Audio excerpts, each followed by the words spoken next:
అసలు ఈ షెయ్యిపాటి ప్రభుత్వానికి చదువులన్నా చదువుకునే పిల్లలన్నా చదువు చెప్పే స్కూళ్ళన్నా హాస్టళ్ళన్నా నచ్చనే కావచ్చు.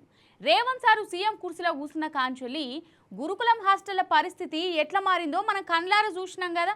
తిండి చక్కగా పెట్టుడులేదు, ఎలకలు కోరుకుడు, పాములు కాటు పెట్టుడు. పాపం చాలా మంది పిల్లలు జీవిడ్చిరు. ఆఖరికి కాలేజీ హాస్టల్ల పరిస్థితి కూడా గట్లనే ఉన్నదోలా. ఆడికైతే పెద్ద పెద్ద కొండ శిల్వలే అత్తనయట. అగో అగో వామ్మో, కొండ శిల్వనే పురుసత్తుగా వండుకున్నది కదా. ఏడా అనుకుంటుర్రు? కాలేజీలనోళ్ళ ఖమ్మం జిల్లా సత్తెపల్లిలా గిరిజన హాస్టల్ ఉన్నది, మన ఆడవిల్లలదే. ఇక గా హాస్టల్కే ఈ కొండ శిల్వ వచ్చింది. ఇక దీన్ని చూసి పాపం ఆడవిల్లలకు పానం పోయినంత పనైంది. హాస్టల్ ఇడిచిపెట్టి బయట కూరికిల్లు. ఇక లాస్ట్కు పాములు పట్టేటైన వచ్చి దాన్ని దొరకబట్టిండు. ఆగా చూడు ఎంత పొడుగున్నదో. వామ్మో, దగ్గర దగ్గర 12 అడుగుల కొండ శిల్వ. ఇక దాన్ని సంచిలో రేజేరా ఎంతసేపు పట్టుకుంటారు గట్లా. మళ్ళా దానికి కిరిమి గనక లేచేనా ఇక లేనిపోని తిప్పల మళ్ళా.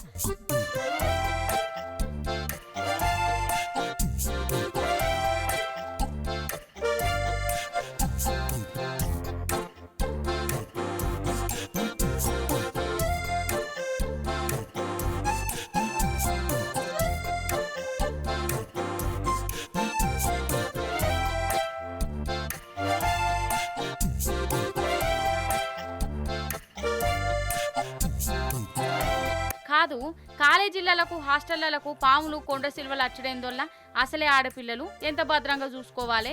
కానీ మన సర్కారుకు ఆ సోయే లేదాయే. ఎంతసేపు గురుకులం స్కూళ్లను ఎప్పుడు పోతాం పెడదామా, హాస్టళ్లను ఎట్లా ఖాళీ చేయించుదామా, ఇవే ఆలోచనలు ఉండే.